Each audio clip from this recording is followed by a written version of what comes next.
છત્રાલ જીઆઈડીસીમાં નકલી ઘીની ફેક્ટરી પકડાઈ છે, એના વિશે શું વિગત છે? આ એકલી ફેક્ટરી નથી કે જ્યાં નકલી ઘીનો કારોબાર ચાલતો હોય. કલોલમાં છાસવારે સમાચાર આવતા હોય છે કે કલોલ આસપાસ ઘણી બધી ફેક્ટરીઓ પકડાતી હોય છે જેમાં નકલી ઘી અને તેલ બનાવવામાં આવતું હોય છે.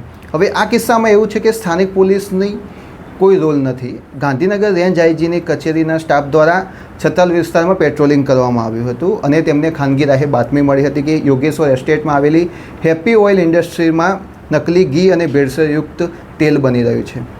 એટલે પોલીસની ટીમ દ્વારા ત્યાં દરોડો પાડવામાં આવ્યો હતો. FSL અને ફૂડ સેફ્ટી ઓફિસરોને બોલાવવામાં આવ્યા, સેમ્પલ લેવામાં આવ્યું અને 1.67 કરોડનો જથ્થો જપ્ત કરવામાં આવ્યો. હવે ત્યાં રૂબરૂ મુલાકાત લેતાં જોવા મળ્યું કે ફેક્ટરીની બહાર ઘીના જે પેકેજિંગ મટીરિયલ હોય તે બહાર પડ્યું હતું, તેમજ ઘીના ડબ્બાઓ પર જે લેબલ લગાવવામાં આવે છે તેનો પણ નાશ કરવામાં આવ્યો હતો, તેને સળગાવી દેવામાં આવ્યા હતા.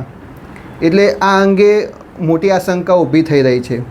નકલી ઘી અને વનસ્પતિ તેલનો જે કાળો કારોબાર ચાલી રહ્યો છે કલોલ આસપાસના પંથકમાં, તેને કારણે લોકોના આરોગ્ય સાથે ચેડા થઈ રહ્યા છે. એટલે આવી અનેક નકલી ઘીની ફેક્ટરીઓ હજુ પણ ધમધમતી હોઈ શકે તેમ છે.